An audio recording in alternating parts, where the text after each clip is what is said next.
Welcome to the second part of our interview with Jill Stein. She's in the news again because she's been called in front of a Senate panel investigating Russiagate and the connections between her campaign and Russia. And right now in this part of the interview, she's going to explain to us how the left can actually come together and we can have a progressive force politically.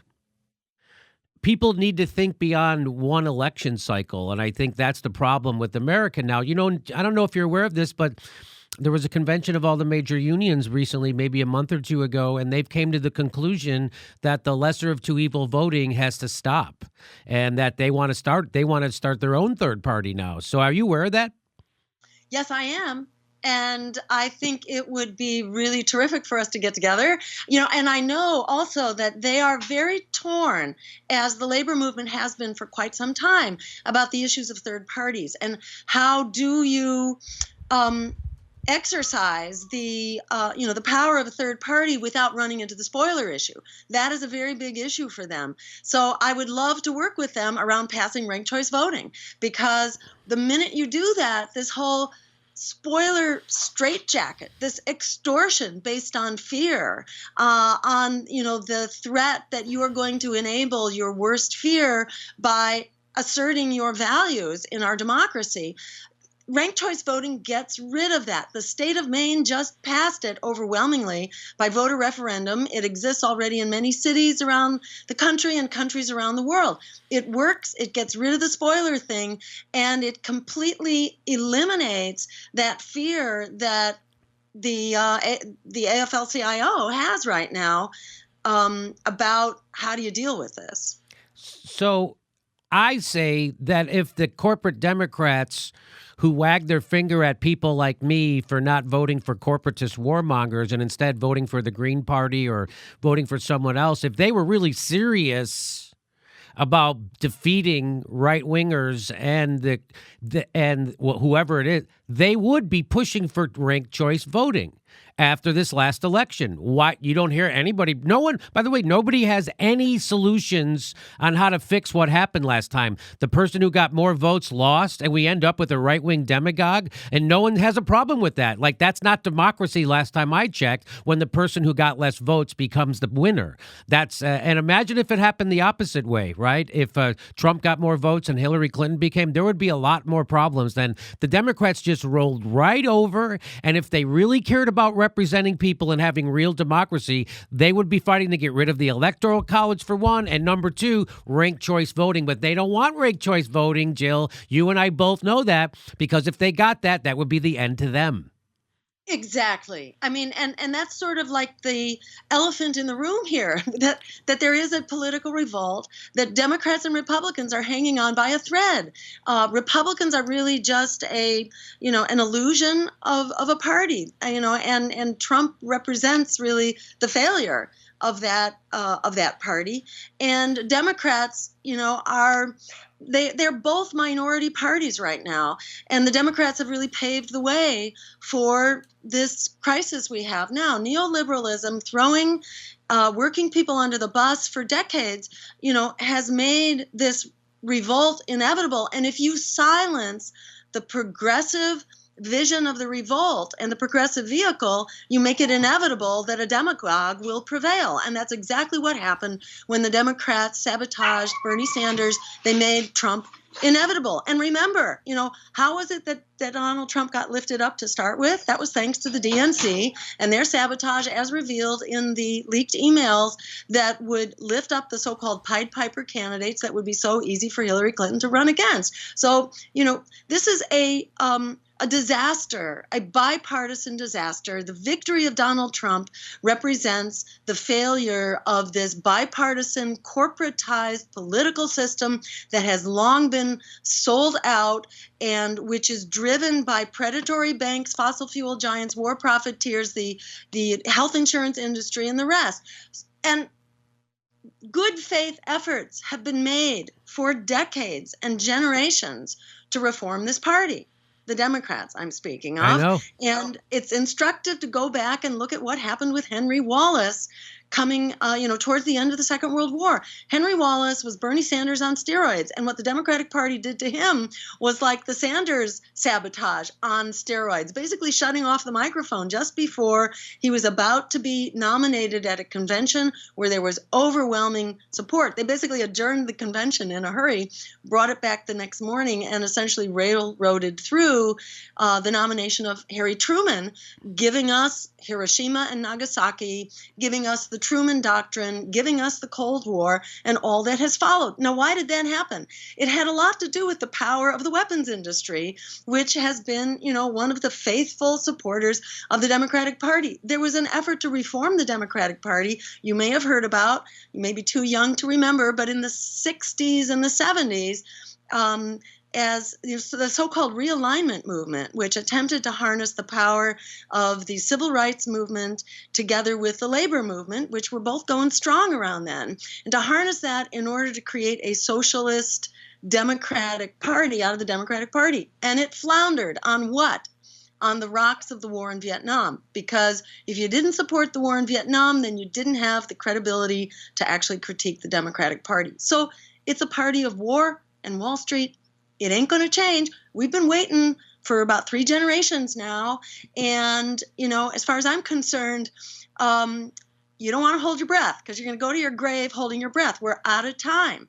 Aside from climate change, the nuclear confrontation that is happening before our eyes around Russia and in the Korean Peninsula, and not to mention the 6th extinction, which is going strong and which is likely to eliminate half of all existing species by the end of the century. Guess what? That includes us. You don't survive a major extinction if you are larger than a squirrel.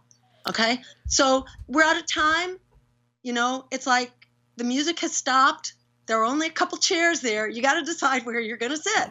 And we need to sit with the power of the people. In the words of Alice Walker, the biggest way people give up power is by not knowing we have it to start with. We have it. We see that over and over again. And I think there are very exciting movements taking place right now, which are coming together, which are seeing our interdependence, that our lives really are depending on our getting this together for an agenda for people, planet, and peace over profit, and that starts now. So, only we can do it. So let me ask you on that point. Bernie Sanders' campaign revealed and continues to, by the way, that he's the most popular, his platform, not him personally, I don't think. I think it's his platform and his ideas that are more popular, right? Because if you remember, he was filling stadiums during the primary, and as soon as he stopped talking about the things he was talking about and tried to get people to vote for Hillary Clinton, people stopped coming out to hear him talk. So it wasn't about Bernie Sanders. It was about Bernie Sanders' ideas and Bernie Sanders' message. So he still polls at he's 85% approval inside the Democratic Party, and he's the most popular politician in the country because of his positions. So why can't, if these ideas are so popular, why can't the progressives get together around one candidate or around again? What? So it just seems like we're going to have the Democratic Socialists of America. We're going to have the Green Party. We'll have a progressive run inside the Democratic Party. So we're splitting our votes everywhere. How do we come together? Because I think, we know through polls, when they poll America on issues, they're progressive, right? So the majority of Americans, right now, the majority of Americans want single-payer health care, even the majority of Republicans. Now, so it's come to a point, people want to end the overseas, our foreign adventures in these wars, and they want to cut the military, but we're not getting it, right? Because we live in an oligarchy, because I think, just like you said, we have the power, but we're diluting it by having all these different progressive movements instead of how do we coalesce, Jill? Because if we don't, we're going to get more corporatism. How do we coalesce? Truth to tell, I see it happening. It needs to happen faster, but as Greens, we have been working with many of the small lefty socialist parties, from the Progressive Party to the ISO to Socialist Alternative, and others. And we've been working together So, not always, but most of the time. And I think we have to do that in a bigger way, and we have to use the resources that we have right now. I think Greens have been smeared forever as the most organized, national, independent, non-corporate party. And there's been a lot of resistance generated against the Greens because we have been the major threat. But where we collaborate with other independent third parties, that's where we start getting strong. And I think you're absolutely right. We have to proceed. There's a group called Left Elect, which is an umbrella for that organization. There was another small group that came along recently, the Progressive Independent Party, which isn't exactly a party, and they held a convention a couple months back. I think you were there earlier in the day than I arrived, but a lot of people came together for that. And one of the things we decided at that strategy meeting is that they need to merge with Left Elect and start creating the infrastructure here for doing this work. So I think the groundwork is laid, but we are all so distracted. It's like when the ship begins to sink, all hell breaks loose. But you have to get together and you have to get focused. And I think things are serious enough and are bad enough, especially now with this new outbreak of, assault on our democracy, whether it's the J20 trials that are out to criminalize protest, and knock on wood, they just had a big victory today. I think it was yesterday, actually. Yesterday, yes. Big victory. Yeah, they all, were exonerated in this first batch, 6 out of 200, So they got a ways to go, but this is a very good beginning. It's a pushback against this outrageous assault on our right of protest, the attack on the net neutrality, which is essentially the free and open internet. This is an assault on our freedom of speech. The assault now on independent third parties taking place in my being targeted in the Russia investigation without any cause whatsoever, and with ample public record that there's nothing going on here. This is a heads up. As many people have said to me, if they're coming for you, they're coming for me. And this is like the next step in our devolution towards McCarthyism. War is not compatible, and shall we say empire is not compatible with democracy. And we have this massive, entrenched, expanding war, the war in Afghanistan. How far have we gotten? The Brown University Cost of War came up with $5.5 trillion a couple of weeks ago, $5.5 trillion and counting, and no sign of diminishing. It's only getting bigger. More than half of our discretionary budget. We got entrenched empire right now. We have troops, you probably know this, in practically every country around the world. When the killings took place of the soldiers in where was it? Niger. Suddenly we realized, we have troops in Niger, we have troops in 30 countries in Africa, and we've got special ops going on in 150 countries around the world. We got a problem. The next biggest number of foreign bases of any country in the world is Russia. You know how many they have? You probably know this. Go ahead. They have less than a dozen. Okay, and we have 800 and counting. Some say 1,000. Well, we don't. It's over 1,000. We don't know exactly how many because lots of them are secret. Exactly, secret, and they have now these, what are they called, lily pad bases. They're sort of like prefab bases, and they just sprout up all over the place. So this is not compatible with democracy. And as Chris Hedges has pointed out beautifully, there are some very disturbing analogies between, the Roman emperors and what we got in the White House right now. This is a catastrophe that is unveiling before our very eyes.